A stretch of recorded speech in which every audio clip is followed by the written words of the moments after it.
माता पार्वती ने मंदोदरी को क्यों दिया था श्राप? एक ऐसा श्राप जिसने रावण की पत्नी मंदोदरी को अपार दुख दिया। आइए सुनते हैं वो कहानी को।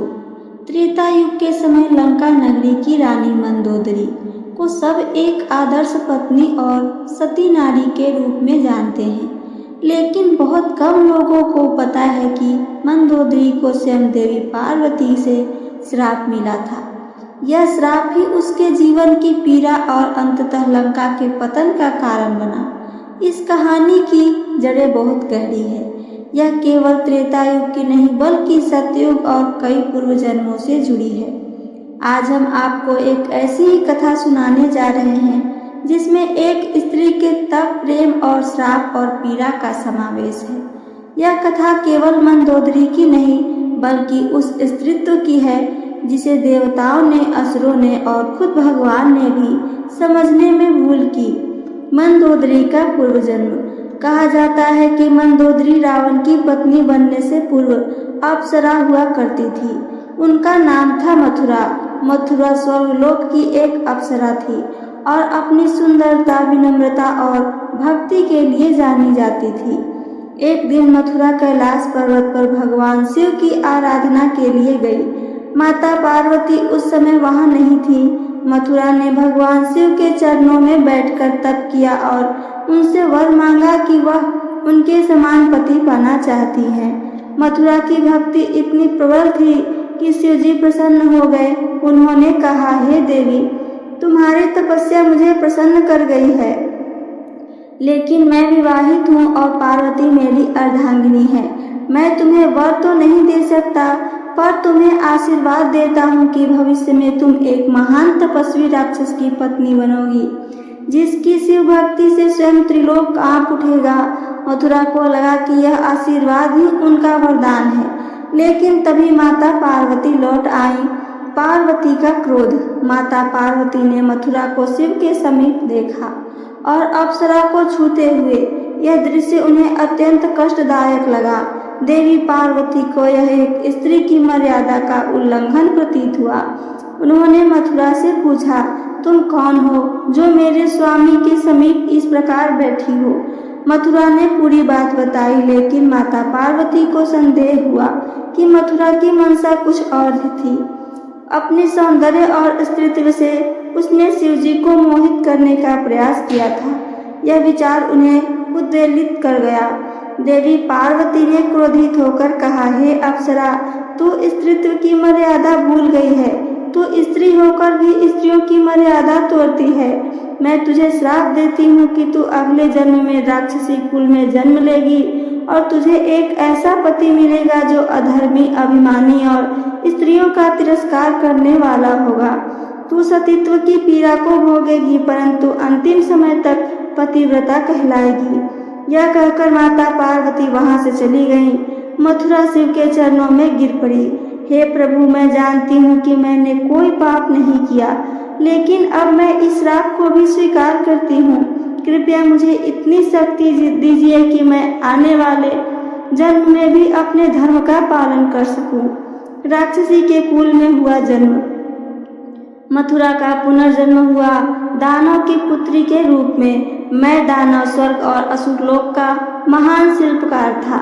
उसकी पुत्री का नाम रखा गया मंदोदरी।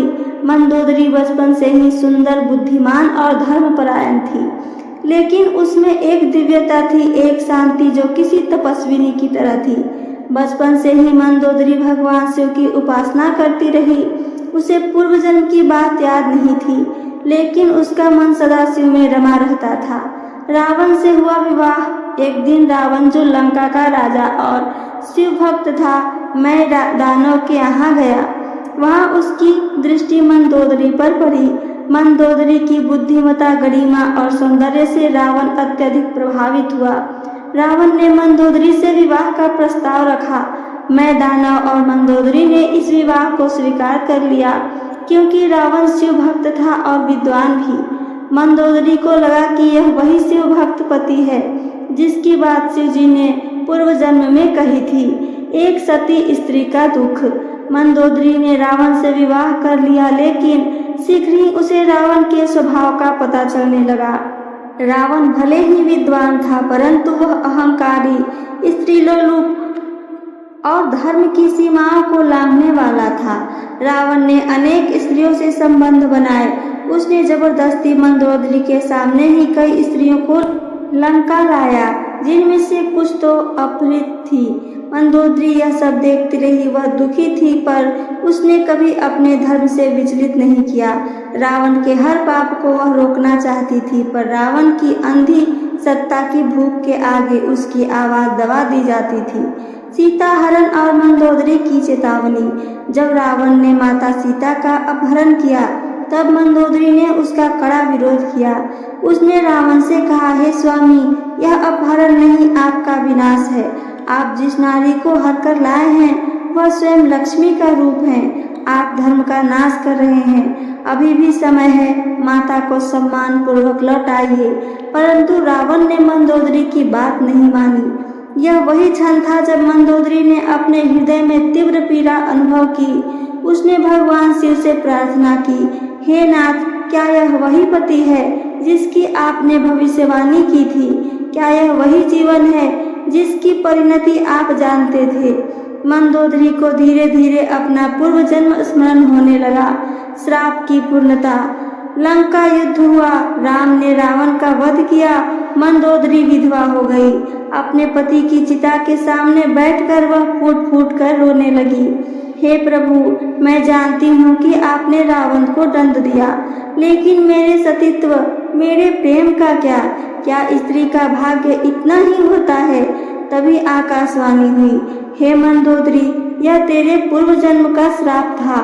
देवी पार्वती का क्रोध तेरे प्रारब्ध में लिखा गया था, परंतु तूने अपने सतीत्व से उस श्राप को तप में बदल दिया। अगले जन्म में तू पुनः दिव्य स्वरूप धारण करेगी और तुझे मुक्ति प्राप्त होगी। पार्वती का पश्चाताप। कैलाश पर माता पार्वती को भी यह बात स्मरण हुई। उन्हें ज्ञात हुआ कि मंदोदरी वही मथुरा थी जिसे उन्होंने क्रोध में श्राप दे दिया था। माता पार्वती शिव जी से कहती हैं, स्वामी, मैंने अपने अहंकार में एक स्त्री को श्राप दे दिया। वह स्त्री आज मंदोदरी बनकर कितनी पीड़ा में रही। क्या मेरा वह निर्णय धर्म संगत था? भगवान शिव मुस्कुराकर बोले, हे देवी, तुम्हारा श्राप ही उसका तप बन गया। वह रावण की पत्नी होकर भी आदर्श बनी रही। अब समय है कि तुम उसे आशीर्वाद दो। माता पार्वती ने मंदोदरी को स्वप्न में दर्शन दिए और कहा, हे मंदोदरी, तू तपस्विनी थी और रहेगी। मेरा श्राप अब आशीर्वाद में बदल रहा है। अगले जन्म में तू पुनः शिवलोक की वासी बनेगी। एक सती का यश। मंदोदरी ने अपना शेष जीवन भगवान शिव की आराधना में बिताया। वह लंका में नहीं रही, वह हिमालय चली गई और तपस्या करती रही। कहते हैं वह अंततः महाशक्ति में लीन हो गई। आज भी मंदोदरी का नाम उस स्त्री के रूप में लिया जाता है जो पाप के बीच भी धर्म की रक्षा करती है, जिसने अपने पति के पापों का विरोध किया और जिसने श्राप को तप में बदल दिया। ये सब का उपसंहार क्या है, आइए आगे ये भी सुनते हैं। यह कथा हमें यह सिखाती है कि एक स्त्री का श्राप भी शापित जीवन को तपस्वी बना सकता है। धर्म के मार्ग पर डटी हुई नारी स्वयं शक्ति का रूप होती है और यदि वह पवित्र हो तो ईश्वर स्वयं उसके कष्टों का अंत करते हैं। तो ये थी मेरी आज की कथा। सुनने के लिए धन्यवाद।